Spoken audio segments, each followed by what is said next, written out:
பெரம்பலூர் மாவட்டத்தில் மழை வெள்ளம் தொடர்பான தகவல் மற்றும் புகார்களுக்கு பெரம்பலூர் மாவட்ட ஆட்சியர் அலுவலகத்தில் 24 மணி நேரம் இயங்கக்கூடிய கட்டுப்பாட்டு அறை அமைக்கப்பட்டுள்ளன.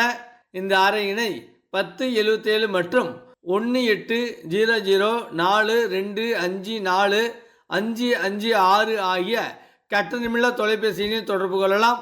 மேலும் 822201654005 என்ற வாட்ஸ்அப் எண் மூலமாகவும் பொதுமக்கள் புகார் தெரிவிக்கலாம். சமூக நீதிக்காக பாடுபடுவர்களை சிறப்பு செய்வதற்காக சமூக நீதிக்கான தந்தை பெரியார் விருது வழங்கப்படுகின்றன. இவ்விருது பெறுவோருக்கு 5 லட்சம் ரூபாய் விருது தொகை மற்றும் 1 சவரன் தங்க பதக்கம் வழங்கப்பட உள்ளன.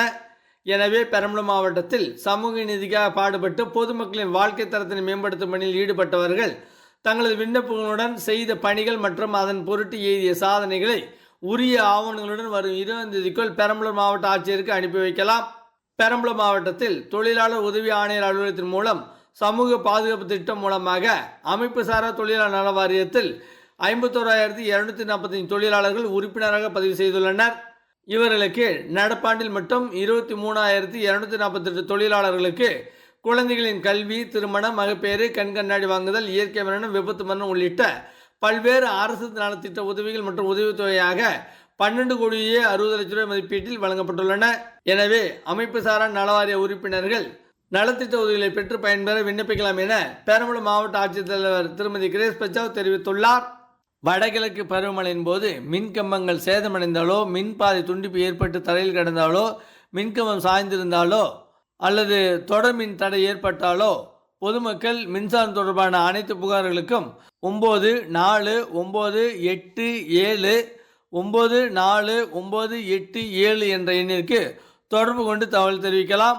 தகவல் கிடைத்தவுடன் உடனடியாக மின்வாரிய அலுவலர்கள் மூலம் நடவடிக்கை எடுக்கப்படும் என மின்வாரிய மேற்பார்வை பொறியாளர் மேகலா தெரிவித்துள்ளார்.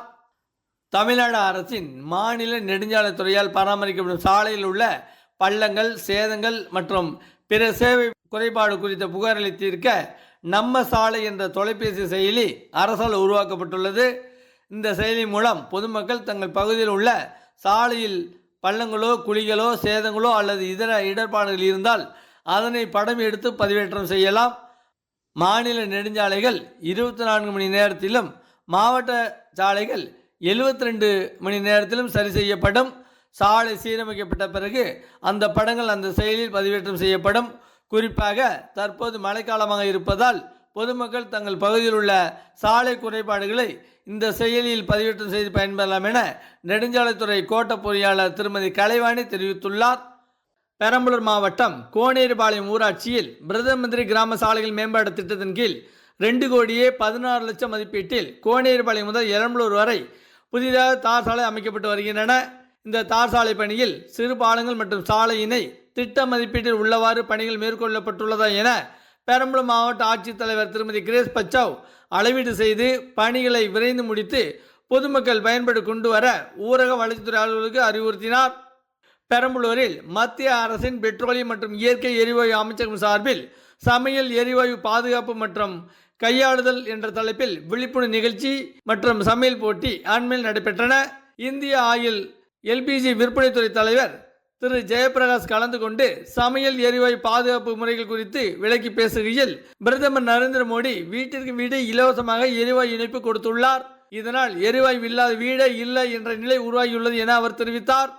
பெரம்பலூர் மாவட்டத்தில் நடப்பாண்டில் இயற்கை முறையில் தோட்டக்கலை பயிர் சாகுபடி செய்யும் விவசாயிகளை ஊக்குவிக்கும் பொருட்டு சிறப்பாக செயல்படும் இயற்கை விவசாயிகள் தேர்வு செய்து மாநில அளவில் விருதுகள் வழங்கப்பட உள்ளன. இப்போட்டியில் கலந்து கொள்ள விருப்பம் உள்ள விவசாயிகள் தங்களது விவரத்தினை உழவன் செயலியில் பதிவு செய்து பயன்பெறலாம். பதிவு செய்த விவசாயிகள் சம்பந்தப்பட்ட வட்டார தோட்டக்கலை உதவி இயக்குநர் அலுவலகத்தில் பதிவு கட்டணமாக 100 ரூபாய் செலுத்தி விண்ணப்ப படிவத்தினை பெற்று பூர்த்தி செய்து சமர்ப்பிக்கலாம் என தோட்டக்கலை துணை இயக்குனர் சத்யா தெரிவித்துள்ளார்.